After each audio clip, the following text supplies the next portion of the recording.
کہ ایک بنی اسرائیل کے شخص نے شکر ادا کیا تو اللہ نے اس کو کیا مرتبہ عطا فرمایا، اور ایک نے شکر ادا نہیں کیا تو اللہ تبارک و تعالیٰ نے کس مرتبے سے اس کو نیچے گرا دیا۔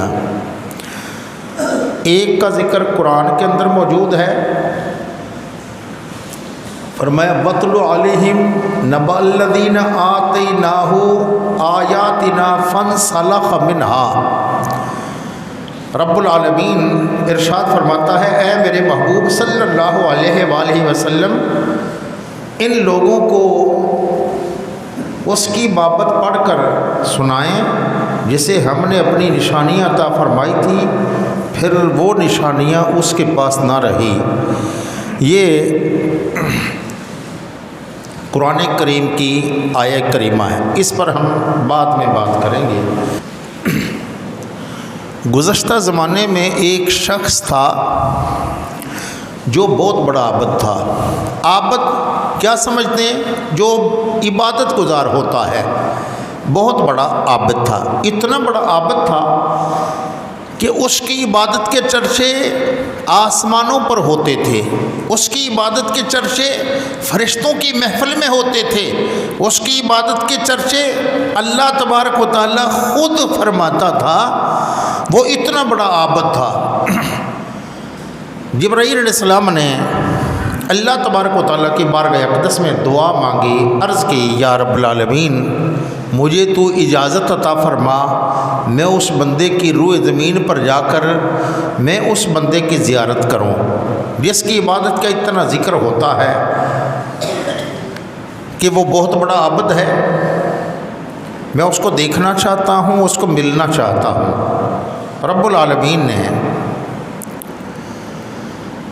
ارشاد فرمایا، اے جبرائیل تجھے اجازت ہے اس کو ملنے کی، مگر اس کے پاس جانے سے پہلے تم لوح محفوظ پر اس کی تقدیر ایک مرتبہ دیکھ لو۔ جبرائیل علیہ السلام نے لوح محفوظ پر دیکھا تو اس کی تقدیر میں لکھا ہوا تھا کہ یہ شخص بدبخت ہے۔ تذکرے کیا ہو رہے تھے؟ عبادت کے تذکرے ہو رہے تھے، اس کے سجدوں کے تذکرے ہو رہے تھے، اللہ کا ذکر کرتا ہے، تذکرے ہو رہے تھے کہ یہ بہت بڑا عابد ہے، بہت بڑا عبادت گزار ہے، یہ ذکر ہو رہا تھا۔ لیکن ایک طرف تذکرے اس کی عبادت کے ہو رہے تھے اور دوسری طرف رب العالمین نے لوح محفوظ پر اس کا نام بدبختوں کی لسٹ کے اندر شامل کر دیا تھا۔ تو جبرائیل علیہ السلام نے یہ دیکھا، رب العالمین کی بارگاہ سے اجازت لی اور اس عابد کے پاس آ گئے۔ اس کو آ کر جبرائیل علیہ السلام نے کہا، تجھے پتہ ہے کہ رب العالمین نے تیرا نام بدبختوں کی لسٹ کے اندر لکھا ہے؟ اس نے کہا شکر الحمدللہ۔ جبرائیل علیہ السلام نے سمجھا کہ اس نے شاید میری بات نہیں سنی یا سمجھی نہیں۔ جبرائیل علیہ السلام نے وہی جملہ اپنا دوبارہ دہرایا اور جبرائیل علیہ السلام نے فرمایا، اللہ کے بندے تو نے میری بات غور سے سنی نہیں، میں نے تجھے یہ کہا کہ اللہ تبارک و تعالیٰ نے تیرا نام لوح محفوظ پر بدبختوں کی لسٹ کے اندر لکھ رکھا ہے۔ اس نے کہا اللہ کا شکر ہے۔ جبرائیل علیہ السلام نے تعجب کا اظہار کیا اس کے سامنے۔ تو جبرائیل علیہ السلام نے کہا، اے اللہ کے بندے، اللہ نے بدبختوں کی لسٹ میں تیرا نام شامل کیا ہے، تو کہتا ہے اللہ کا شکر ہے؟ تو اس شخص نے کہا، اللہ تبارک و تعالیٰ اپنے بندوں سے پیار کرتا ہے، میں اسی قابل تھا کہ میرا نام بدبختوں کی لسٹ کے اندر لکھا جاتا، میں اسی قابل تھا، لیکن میں شکر ادا اس لیے کر رہا ہوں کہ اللہ کا شکر ہے رب العالمین نے میرا نام لکھا تو ضرور ہے نا، کہیں بھی لکھا ہے، اللہ کا شکر ہے۔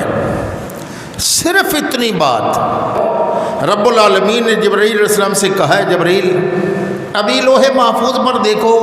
جبرائیل علیہ السلام نے لوح محفوظ پر دیکھا تو اس کا نام بدبختوں کی لسٹ سے ختم ہو چکا تھا اور سعادت مندوں خوشبختوں کی لسٹ کے اندر اس کا نام موجود تھا۔ جبرائیل علیہ السلام نے اللہ کی بارگاہ میں عرض کیا یا رب العالمین یہ کیا ماجرا ہے؟ ابھی تو کچھ دیر پہلے اس کا نام بدبختوں کی لسٹ کے اندر تو نے لکھ رکھا تھا، اور ابھی یہ خوشبخت اور سعادت مندوں کی لسٹ کے اندر تو نے لکھ دیا ہے۔ یا اللہ اس کی کون سی ادا تجھے پسند آئی کہ تو نے بدبختوں کی لسٹ سے اس کا نام خارج کر کے خوشبختوں اور سعادت مندوں کی لسٹ میں نام شامل کیا ہے؟ تو رب العالمین نے فرمایا مجھے صرف اس کا شکر ادا کرنے کی ادا پسند آئی۔